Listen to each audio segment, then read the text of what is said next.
എൻ്റെ അഭിപ്രായത്തിൽ അത് ഇതിപ്പോൾ CBI ഒരു ഇൻവെസ്റ്റിഗേഷൻ ഇതിനകത്ത് ആവശ്യമാണ്. ഈ പണം ഇങ്ങനെ വാങ്ങിച്ചേക്കുന്നതിന്. ഈ പണം വാങ്ങിച്ചത് നമ്മുടെ പണമല്ലേ ഇത്? ഇവർക്കൊക്കെ കൊണ്ടുപോയി തിന്നാനുള്ളതാണോ നമ്മുടെ പണം? അത് ചിന്തിക്കണം. അത് ഒരു കുടുംബത്തിന് വേണ്ടിയോ അല്ലെങ്കിൽ ഓരോ രാഷ്ട്രീയക്കാർക്ക് വേണ്ടിയോ കൊടുക്കാനുള്ളതാണോ ഈ പണം? എൻ്റെ മകൾക്ക് ഒരു ബിസിനസ് നടത്താൻ പറ്റത്തില്ലേ? അതൊക്കെ പല ചോദ്യങ്ങളാണ്. ബിസിനസ് നടത്താം, എന്തെങ്കിലും ജോലി ചെയ്ത് കൊടുത്തിട്ട് അതിൻ്റെ പണം വാങ്ങാം. അതല്ലാതെ ഈ പണം വാങ്ങിയ അത് മുഖ്യമന്ത്രിയുടെ മകളായതുകൊണ്ടാണ് ആ പണം കൊടുക്കുന്നത്. അതിൻ്റെ അർത്ഥം ഗവൺമെന്റിനെ ഇത് മുഖ്യമന്ത്രിയെ വെറുപ്പിക്കാൻ ഒക്കത്തില്ല, അതുകൊണ്ടാണ്. അല്ലാതെ മുഖ്യമന്ത്രിയുടെ മകളല്ലെന്നുണ്ടെങ്കിൽ ഈ ലേഡിക്ക് ഇതുപോലെ കാശ് ആരെങ്കിലും കൊടുക്കുമോ? ആരും കൊടുക്കത്തില്ലല്ലോ. അല്ല, എനിക്കാരും കൊടുത്തിരുന്നില്ല, അതുകൊണ്ടാണ് ഞാൻ പറഞ്ഞത് എനിക്ക് കിട്ടുന്നില്ല. കാരണം ഞാൻ മുഖ്യമന്ത്രിയായിട്ട് ബന്ധമൊന്നുമില്ല. ഉണ്ടായിരുന്നെങ്കിൽ എനിക്കും കിട്ടിയെന്നെ, ബന്ധം ഉണ്ടായിരുന്നെങ്കിൽ. ഒന്നുമില്ല. ഒരു സർവീസും നടത്താതാണ് കൊടുത്തേക്കുന്നത്. അവരെന്താണെന്നറിയോ, അവർ ഒരിക്കൽ സർവീസ് നടത്തിയെന്ന് പറയുന്നത് കേട്ടോ, വളരെ ചിരിച്ചു കേട്ടോ. മൈക്രോസോഫ്റ്റ് എന്ന് ഇത് വാങ്ങിച്ചിട്ടേ അത് ഇൻസ്റ്റാൾ ചെയ്ത് കൊടുത്തുന്നു, വേർഡ്, എക്സലും.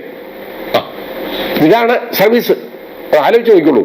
ഇത് ഈ നാട്ടിലെ ഏത് കൊച്ചു കുഞ്ഞിനും ചെയ്യാൻ നിൽക്കുന്ന ഒരു കാര്യമാണ്. അതാണ് ആകെയുള്ള സർവീസ്. ഒരു സർവീസും നേടാതാണ് ഈ സ്ത്രീക്ക് ഈ പണം കൊടുത്തേക്കുന്നത്.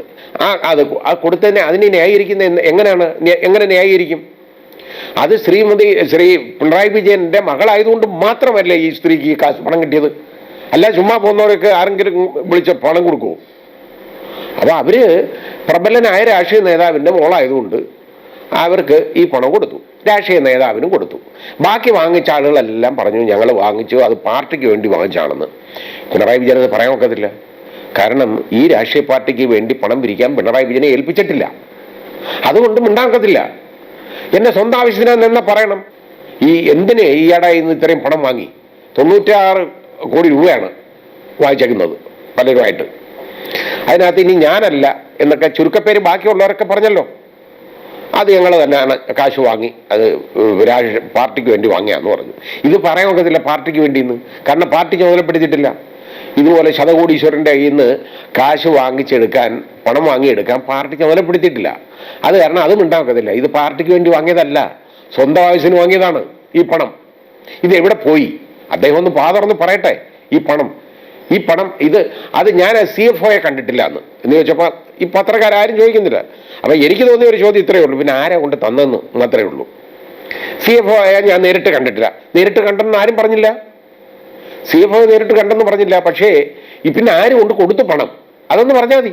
കരിമണൽ കൊള്ളക്കാരന് ഇത് കൊടുക്കുകയാണ് മുഴുവൻ, എന്നിട്ട് അതിൽ നിന്ന് പണം പറ്റുക രാഷ്ട്രീയക്കാരെല്ലാം കൂടെ. അതിനുള്ളതാണോ ഈ മാർഗം?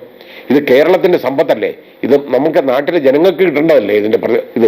അതിന് പകരം പിച്ചക്കാശ് പോലെ അതിൽ നിന്ന് വാങ്ങിച്ച് കൈക്കൂലിയും വാങ്ങിച്ചിട്ട് ഈ തോന്നിവാസമെല്ലാം ഇത് വാങ്ങിച്ച എന്തിനാ?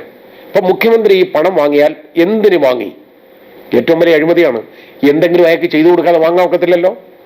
അപ്പോൾ എന്തെങ്കിലും ഒരു ആക്ട് ചെയ്തു കൊടുക്കണം. അതായത് ഗവൺമെന്റിന്റെ ഭാഗത്തു നിന്നുള്ള ഒരു സംരക്ഷണം വേണം. അതിനാണ് ഈ പണം വാങ്ങിച്ചേക്കുന്നത്. അതാണ് ഏറ്റവും വലിയ അഴിമതി. PC prevention of corruption act അനുസരിച്ച് ഉള്ള വലിയ അഴിമതിയാണ് ഈ നടത്തിയേക്കുന്നത്. ആ ആക്ട് ഭേദഗതി ചെയ്തത് കാരണം, അമെൻഡ് ചെയ്തത് കാരണം ഇപ്പൊ പൊതുജനങ്ങൾക്കൊന്നും കേസ് കൊടുക്കാൻ പറ്റുന്നില്ല. വലിയ കുഴപ്പമുണ്ട്.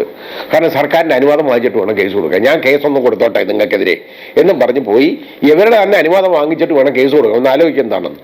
അപ്പൊ അതോടുകൂടി ആ നിയമം അതിന്റെ പല്ല് നഖവും എല്ലാം പറിച്ച് കളഞ്ഞു. എന്നാലും ഇത് അതീ പറയുന്ന ഏറ്റവും വലിയൊരു അഴിമതിയാണ് ഈ നടന്നേക്കുന്നത്. അതിൽ സെക്ഷൻ 13 ഉള്ള ഏറ്റവും വലിയൊരു അഴിമതിയാണ് ഈ നടന്നേക്കുന്നത്. അതിൽ യഥാർത്ഥത്തിൽ വേണ്ടെന്ന് പറഞ്ഞാൽ PC ആക്ട് അനുസരിച്ച് കേസ് രജിസ്റ്റർ ചെയ്ത് അത് അന്വേഷിക്കണം. എൻ്റെ അഭിപ്രായത്തിൽ ഇത് CBI ഒരു ഇൻവെസ്റ്റിഗേഷൻ ഇതിനകത്ത് ആവശ്യമാണ്.